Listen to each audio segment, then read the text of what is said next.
men o'ylaymanki, bu davlatlar ara hisobot bo'g'ilgan chaqda uni dollar bilan hisob qilib, dollar bilan hisobot bo'g'ilgan bo'lganligi uchun dunyoda bu pulning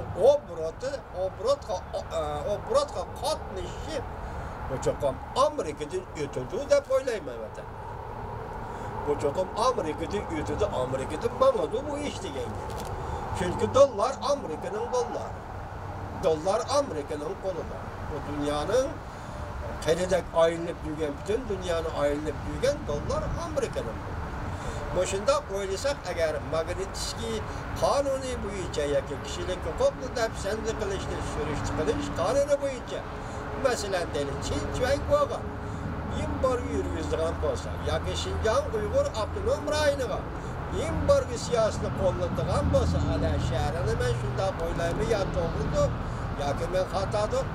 Nima deb o'ylaymiz degan vaqtda masalan Xinjiang Uyg'ur avtonom rayonidan to'shib ketilayotgan nefret, xom nefret, pishiqlab ishlangan nefret, neftdan boshqa tabiiy gazdan boshqa kömürdən başqa, yəni siz hazır dərhal sanab görənməydiğən, yoki dünyada var 137 xil metal, rəngli metal və rəngsiz metal. Bunların haqqını Xinjiang Uyğur Avtonom rayoniga verməydi. Xitoy hech qachon bunga pul to'lagan emas.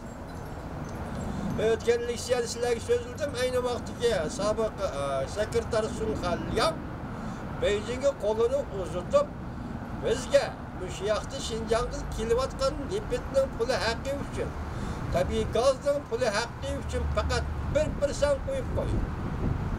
Xinjiang rayonining qurilishiga ishiltish uchun faqat 1% qo'yib qo'y, shuni o'zi kifoya.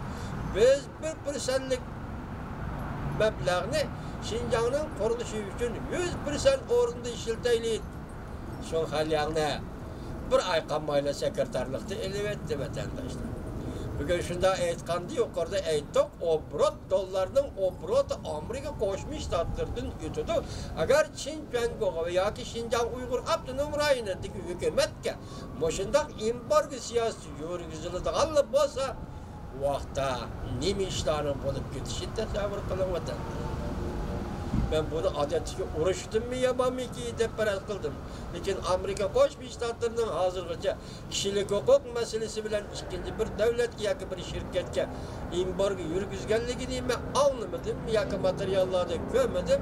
Vatandoshlar ko'rgan bo'lsa buni bilishi mumkin.